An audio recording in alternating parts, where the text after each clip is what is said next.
어제 세례 요한이 날카로운 언어들로 다가오는 바리새인 또 사두개인들 무리들에게 하나님의 말씀을 전하고, 그리고 세리들과 또 군인들에게도 말씀을 전하고 뜨거운 열정을 토하는 모습을 우리가 살펴봤습니다. 참 이 세례 요한은 굉장한 인물입니다. 그래서 예수님께서도 선지자 중에 가장 뛰어난 선지자, 사람이 낳은 자 중에 가장 위대한 인물로 세례 요한을 칭하셨습니다. 칭찬을 해주시고 그랬던 인물인데 참 대단한 사람이 아닐 수가 없습니다. 근데 오늘 제 말씀을 같이 나누면서 세례 요한이 그렇게 위대한 인물임에도 불구하고 주님께 교만하지 않고 오만하지 않고 어떻게 그렇게 마지막까지 주님께 칭찬받는 그런 충성된 사람이 되었을까를 우리가 세례 요한의 정신이라는 제목으로 그 세례 요한이 가졌던 자세, 태도, 그걸 정신이라는 언어로 녹여서 어떠한 자세를 가지고 살았을까를 말씀을 통해 살펴보면서 우리도 이 시대에 세례 요한과 같은 정신으로, 그런 자세로, 그런 사명자로 살아가는 그런 축복의 시간이 되시기를 축원합니다. 오늘 같이 말씀을 보면 이제 그렇게 뜨겁게 말씀을 전하고 그러다 보니까 사람들이 이 세례 요한을 뭐로 알아요? 오늘 이제 본문 첫 절이 그 말씀입니다. 백성들이 바라고 기다림으로 모든 사람들이, 누가요? 모든 사람들이, 모든 사람들, 어떤 일부의 사람들이 아니고 세례 요한을 접하고 그의 말을 듣고 세례 요한을 아는 사람들이 이 요한을 혹 뭔가요? 그리스도신가 심중에 생각하니 그리스도시구나, 그리스도겠다, 뭐 이런 거죠. 들어보면 아니까 대단히 위대한, 그러니까 언어가 탁월한 거죠. 말씀이 탁월하고, 근데 말씀만 좋으면 금방 드러납니다. 삶이 이렇게 망가져 있고 속이고 그러면 인격이 그 말씀을 뒷받침하지 못하면 칼과 칼집이라 그러지 않습니까? 칼을 담고 있는 칼집이 제대로 되지 않으면 사람들을 베고 자신도 베고, 그런데 이 칼집이 잘 다듬어져 있으면 인격이, 이 언어를 담고 있는 인격, 정신을 담고 있는 이 삶이 잘 준비되면 고결한 거죠. 아름답게 언어가 더 빛나게 되는 거죠.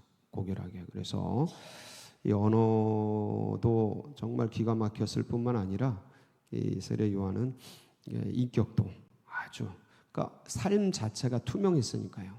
뭐 먹는 게 뭐예요? 메뚜기와 석청이. 그 석청을 먹었는데 지금 생각하면 이제 웰빙 음식입니다. 지금 생각하면 옛날 시골에서 드셨던 그 음식들이 지금 생각하면 다 웰빙입니다. 참.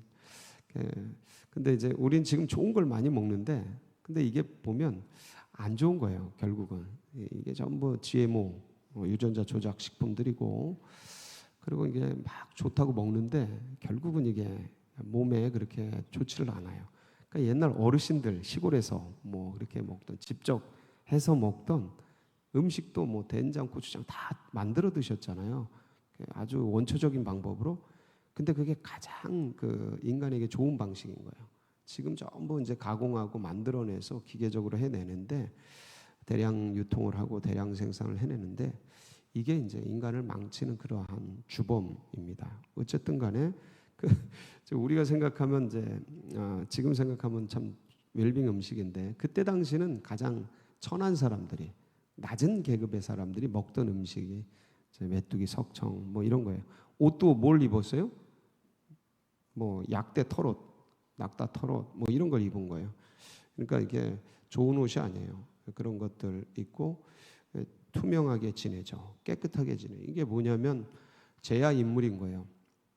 야성을 가진, 그러니까 가장 고결한 집안에서, 제사장의 집안에서 태어났는데 모두들의 선망의 대상이죠. 엘리트 집안. 근데 그걸 거부하고 이제 그런 곳에서 자라죠. 출생의 비밀도 있죠.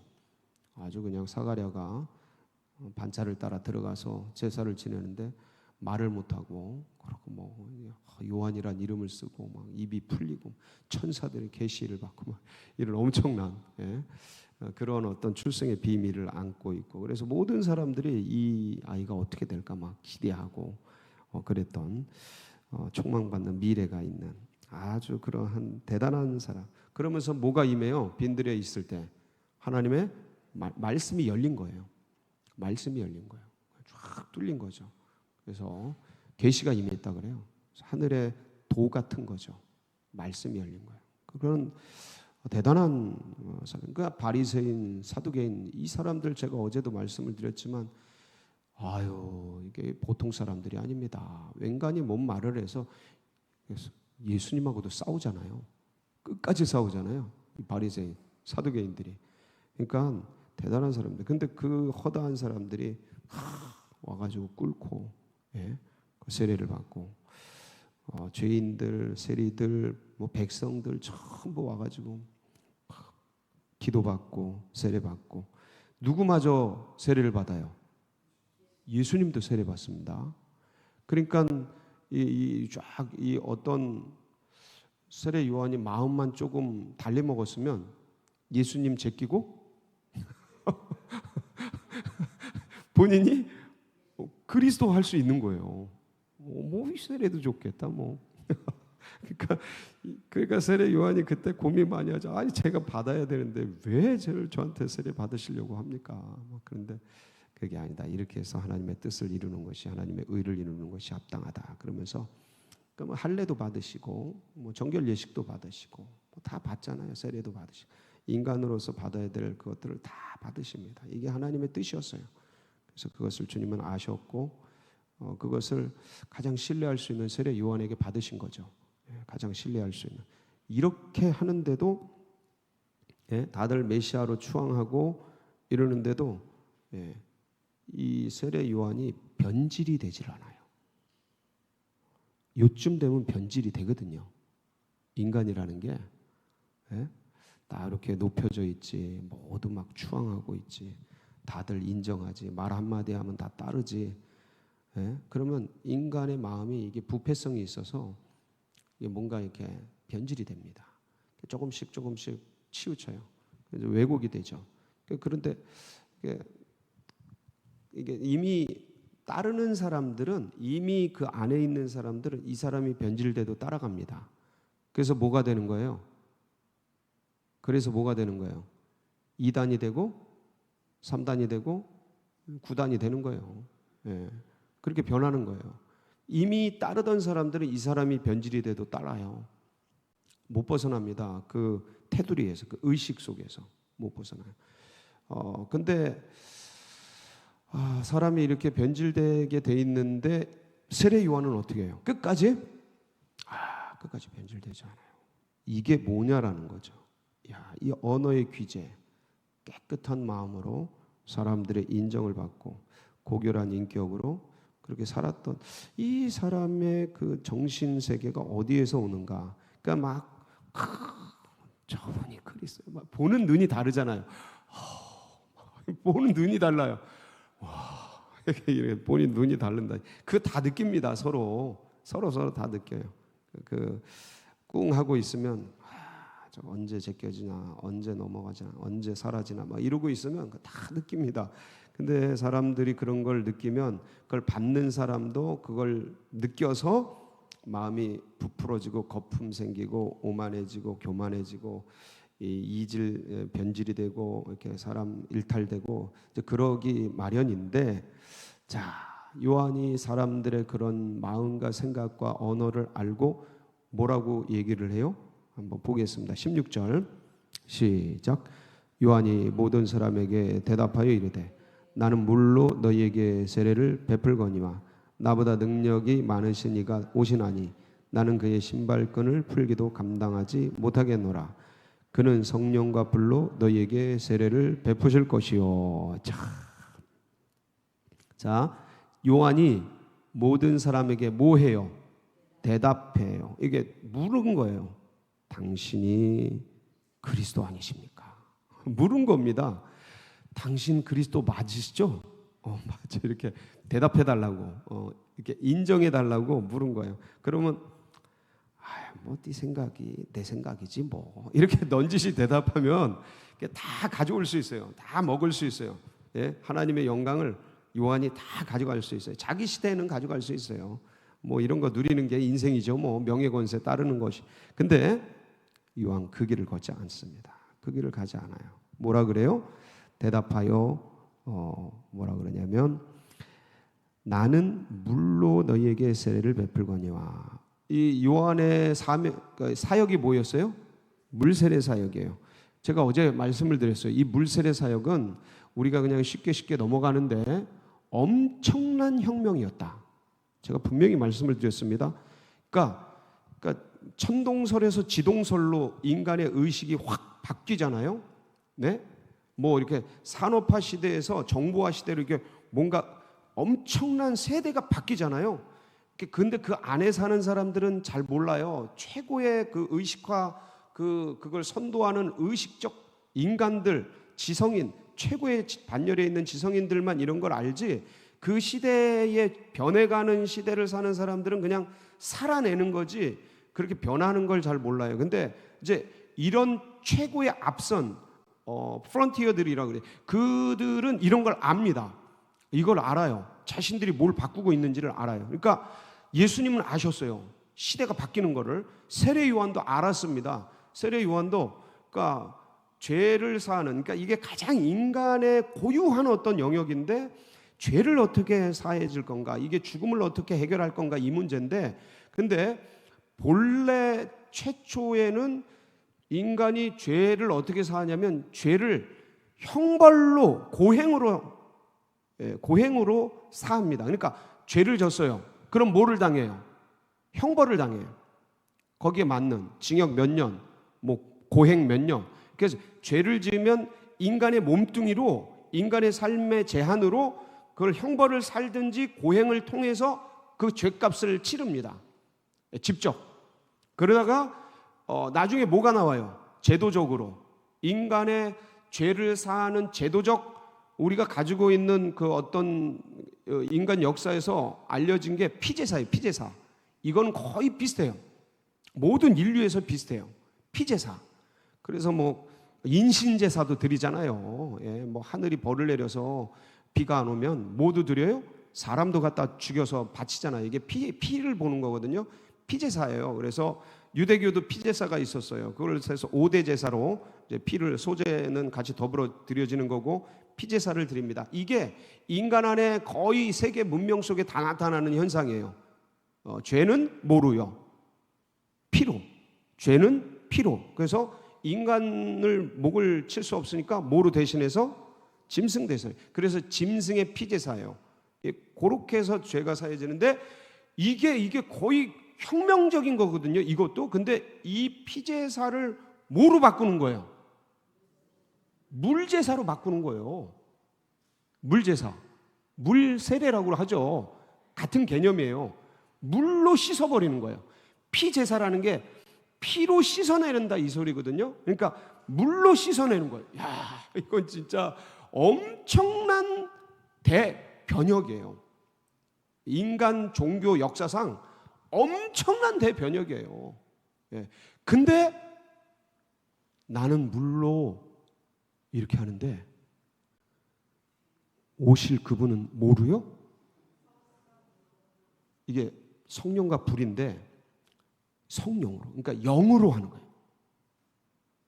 와, 이건 이제 이게 점점 절차가 어떻게 돼요? 절차가 내 몸뚱이로 막 형벌을 살아야 되고, 예? 고행을 살아내야 되고, 그러다가 이제 짐승 사다가 아니면 기르던 거 그거 다 돈이잖아요. 그거 목 쳐가지고 피 해가지고 이렇게 해서 씻어내던 걸 그다음에 뭐로 가요? 물, 어쨌든 물로 가야 되잖아. 물로 막 해서 씻어. 비용이 점점 줄어들고 고생이 점점 줄어들고 그다음에 시간이 점점 줄어들고 이게 물로 해서 간소해지고 그다음에 뭐로요? 그다음에 뭐로?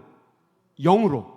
이게 영이 뭐냐면 예수 그리스도의 피를 대신하는 거예요.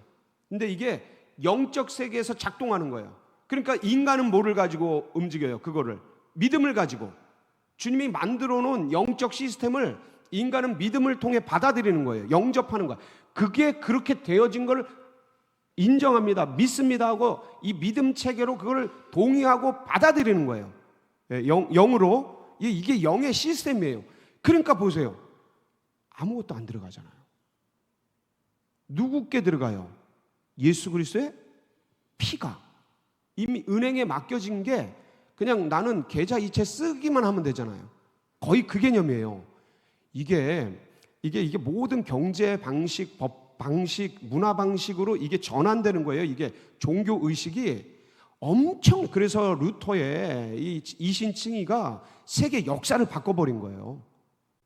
요 하나가. 그러니까 예수 그리스도가 뭘 바꾼 거냐면 인류 역사 전체를 다 바꿔버린 거라니까. 근데 우리는 이게 다 이제 이해되지 않고 이게 잘 전체를 전모를 파악하기 어렵지만 분명한 거는 세례 요한이 물 세례로 피제사를 바꿔버린 건 코페르니쿠스적 전환이다. 엄청난 전환인데, 근데 말하는 거야. 이 엄청난 일을 해서 많은 사람들이 야, 저분이 그리스도가 아닌가. 왜냐면 어마어마한 변혁적 문명을 가져온 거니까. 한 번에 민중들에게, 백성들에게는 아니 피제사 드리고 이거 다 돈 들어가야 되고 끌고 가서 해야 되고 제사장들에게 막 그냥 해야 되는데 이 모든 시스템을 다 없애버리고 그냥 그 중간 도매상에서 모에서 들어가는 거 엄청 많아가지고 이 소비자에게 올 땐 엄청난 가격으로 뛰는데 이걸 싹 없애고 바로 그냥 물로 그냥 탁 들어가서 끝. 이런 세계가 열린 거예요.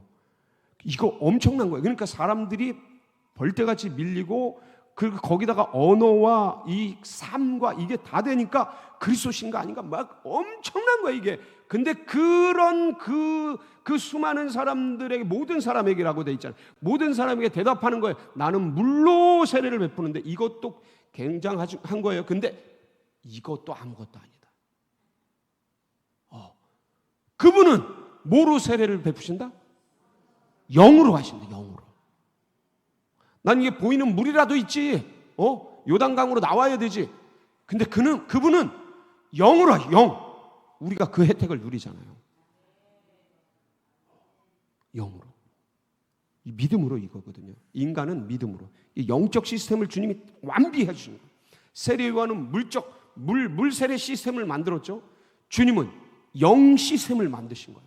십자가 부활을 통해서. 이게 은혜죠. 이걸 모르던 우리에게 이거를 눈을 떠서, 이 믿음으로 눈을 떠서 믿음을 주셨잖아요. 이게서 떠서 이 영의 세계를 알게 한 거죠. 얼마나 감사해요. 근데 그분은 그걸 하신다는 거야. 그분은 그걸 하신다. 야, 나보다 뭐가 많으신 분이 오신다고요? 능력 많으신 분이 오셔서, 그분이 어느 정도냐면 그 능력이, 난 그분 신방을 끈 풀기도 감당하지 못해. 제가 이거 노예가 하는 거라 그랬어요. 종이 하는 거라고. 근데 나는 그분 종 되는 것도 불가능. 그분 그렇게 위대하셔서 오셔서 물이 아니야, 성령과 불로 너에게 세례를 베푸실 거다. 죄를 사해 주실 거다. 그래서 그분이 17절, 자, 손에 키를 들고 자기의 타작마당을 정하게 하사 알곡은 모아 곡간에 들이고 죽정이는 꺼지지 않는 불에 태우시래. 이건 심판이죠. 심판. 자, 여러분, 예수님이 오시는 게 뭐예요? 심판이에요. 근데 자, 거꾸로 보세요. 예수님이 오시는 게 뭐예요? 구원이에요. 무슨 말이냐면, 이게 이제 우리가 이제 인간의 구원 상태를 어떻게 인식할 건가, 우리가 인간의 구원이라는 걸 어떻게 볼 건가, 관점이 어떻게 볼 건가를 얘기해 주시는 건데, 주님이 뭐라 그러시냐면, 이게 세례 요한은 지금 손에 키를 들고 자기의 타작마당을 정하게 하사 알곡은 모아 곡간에 들이고 쭉정이는 꺼지지 않는 불에 태우시리라. 어떤 심판적인 모습으로 예수님을 묘사하잖아요. 그분이 하실 일을. 근데 이게 뭐냐면, 사실은 이미 심판받아 있는 민족, 인류를 주님이 오셔서 뭐 하는 거예요? 구원하는 거예요. 그러니까 우리가 좀 괜찮은 상태인데 우리를 끊어내는 게 아니고 이미 다 죽어 있고 심판받아 있는데 구원해 주시는 거예요. 이게 어디에 나오냐면 이 개념이 요한복음 3장 우리 16절에서 18절에 보면 이 말씀이 나오는데 아마 준비가 돼 있지 않을 거예요. 제가 이 부분을 좀 읽어 드릴게요. 요한복음 3장 16절로 18절 말씀 봉독해 드립니다.